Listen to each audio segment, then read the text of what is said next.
पुष्यमित्र शुंगा के बारे में ये कहा जाता है कि वह कट्टर हिंदू राजा थे और उन्होंने बुद्धिज्म को डिस्ट्रॉय कर दिया था। इस बात में कितनी सच्चाई या आइए इनके इतिहास को समझते हैं। साल 232 ईसा पूर्व में सम्राट अशोक के मरने के बाद मौर्य साम्राज्य का पतन होने लगा और मौर्य साम्राज्य के आखिरी राजा थे राजा बृहदत्त। उनके कमांडर इन चीफ थे Pushyamitra Shunga.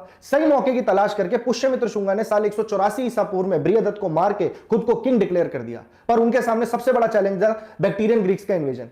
North western India पे बैक्टीरियन ग्रीक्स ने कब्जा कर लिया था और तक्षशिला को अपनी राजधानी बना लिया था। धीरे धीरे वह पाटलिपुत्र की तरफ बढ़ने लगे, पर पुष्यमित्र की सेना ने उसे वापस धकेल दिया।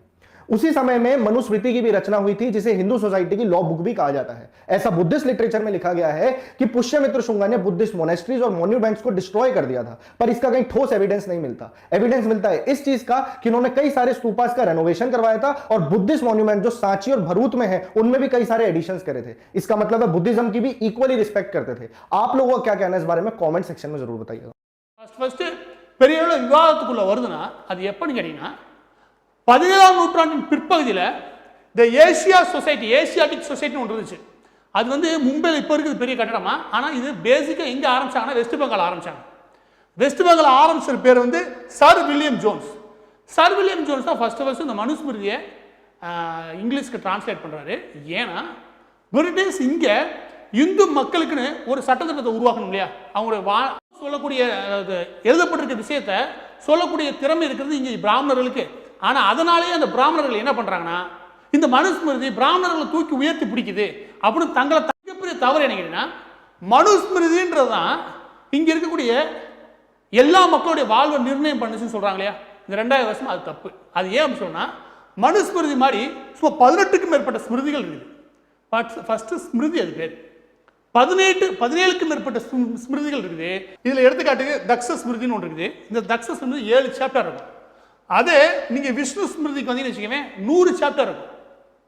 இதே இந்த யோக்கியா வாழ்க்கையா இருக்கு இல்லையா, இந்த ஸ்மிருதி வந்து மனுஸ்மிருதிக்கு அடுத்து வந்தது. இதுல 3ஆ பிரிச்சு அந்த 3 விஷயம் என்ன இருக்குன்னா, கஸ்டம்ஸ் இருக்கு இல்லையா, அந்த சுங்க வரி, அது கிரைம் அதாவது தண்டனைகள், குற்றங்களுக்கான தண்டனை பிரிவுகள், அதை தாண்டி நீதிமன்றங்கள் எப்படி இயங்கணும், அரசர்கள் எப்படி இயங்கணும், இந்த தொழில் செய்யறவங்க எப்படி இயங்கணும், அந்தக்கான வரிமுறைகளை. அது என்னன்னா ஃபர்ஸ்ட் நீங்க அதை புரிஞ்சுக்கணும். இது எல்லாமே சட்டங்கள், இது எல்லாமே எங்கெங்க நடைமுறையில் இருந்துச்சு யாராலும் சொல்ல முடியாது. இது 2வது விஷயம். ஏன்னா இந்த சட்டங்கள்லாம் இயற்றப்பட்டிருக்குது, ஆனால் இந்த சட்டங்கள்லாம் இந்த இடத்துல நடைமுறையில் இருந்துச்சு அப்படின்னு ஒரு குறிப்பு நம்ம கிடையாது பெரும்பாலான இடங்கள். ஏன்னா தொடர்ந்து இங்கே போர், அரசர்களிடையே தொடர்ந்து போர் நடந்து யார் வெற்றி பெறான் அவன் ஆட்சியை கைப்பற்றுறான், யார் தோல்வி அடைஞ்சா அவன் அடிமையாகப்படுறான். இதுதான் எல்லாமே வரலாறு ஃபுல்லாமே, இந்தியா ஃபுல்லாக இதுதான் வரலாறு. யாரெல்லாம் இந்த உயர்ந்த ஜாதியோ அவங்களாம் ஆட்சி செஞ்சாங்க அப்படின்ற அந்த போலியான கதையெல்லாம் நம்பவே நம்பாது. யாரெல்லாம் வெற்றி பெற்றனோ அவன் ஆட்சி பண்ணான், யாரெல்லாம் கட்டாயம் இருந்துச்சு. ஆனால் இது மாதிரி ஏகப்பட்ட ஸ்மிருதிகள் இயற்றப்பட்டுச்சு வெவ்வேறு காலகட்டங்கள். அதே மாதிரி இன்னைக்கும் நாம் ஸ்மிருதி வச்சிருக்கோம். அதை இயற்றினவர் யாரு? அம்பேத்கர் அவர். ரைட்டானே சட்டத்திட்டம். அதான் நீ என்ன பண்ற, அந்த புக்கு ஒரு 10 காப்பி எடுத்துக்க, நாளைக்கு கோயில் முன்னாடி வச்சு கொளுத்துறோம், சரியா? சரி. டேய், என்னடா உங்க ஆளு இப்படி பேசியிருக்காரு? என்ன பேசியிருக்காரு? இங்க பாரு என்ன பேசியிருக்காருன்னு. என்னை ஏன் இந்துவாக வைத்திருக்கிறாய்? இந்துவாக இருக்கிற வரை நீ சூத்திரன், சூத்திரனாக இருக்கிற வரை நான் நீ விபச்சாரியின் மகன். எத்தனை பேர் விபச்சாரி மகனாக இருக்க விரும்புகிறீர்கள்? ஆமா, உண்மையா தானே பேசியிருக்காரு. என்னது உண்மையா? எங்க அப்படி போட்டிருக்கு? மனுநீதியில போய் பாருங்க, 8வது அத்தியாயம் 415வது ஸ்லோகத்துல சூத்திரர்கள்லாம் விபச்சாரியின் மகன் போட்டிருக்கு. எது இந்த புக்கு தானே? காலங்காத்தாலும் சிக்கிட்டமே. இங்க பாரு, அத்தியாயம் 8 415வது ஸ்லோகம். இந்த ஸ்லோகத்துல எங்கேயாவது சூத்திரர்கள் பிராமணர்கள் அப்படின்ற வார்த்தை வருதான்னு பாரு. எங்க கொடுங்க.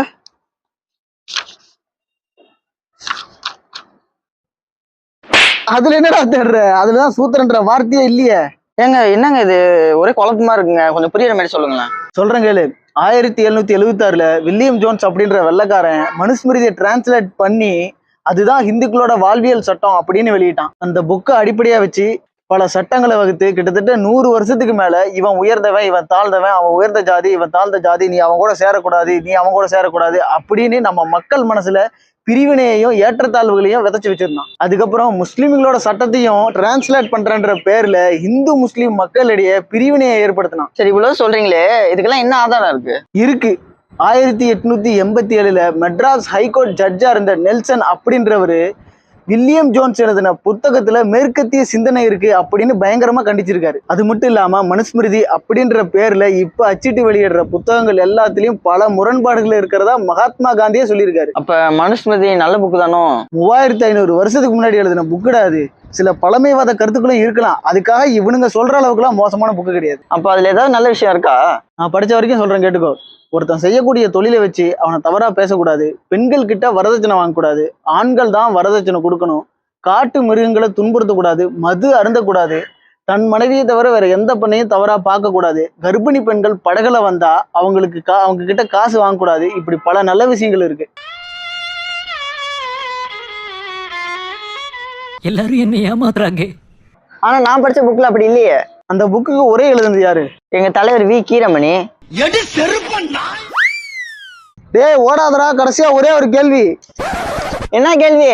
இவ்வளவு பழைய புக்குல ஜாதி இருக்குன்னு கொதிக்கிறியே, ஜாதியை காரணமா காட்டி குழந்தைங்களுக்கு தென்காசியில தேன் மிட்டாய் கூட கொடுக்க மாட்டாங்களே, இதுக்கு யார் காரணம்? 50 வருஷம் மாடல்ல கொஞ்சம் அப்படி இப்படிதான் இருக்கும், நீங்க தான் கொஞ்சம் அட்ஜஸ்ட் பண்ணி ஓட்டிக்கணும்.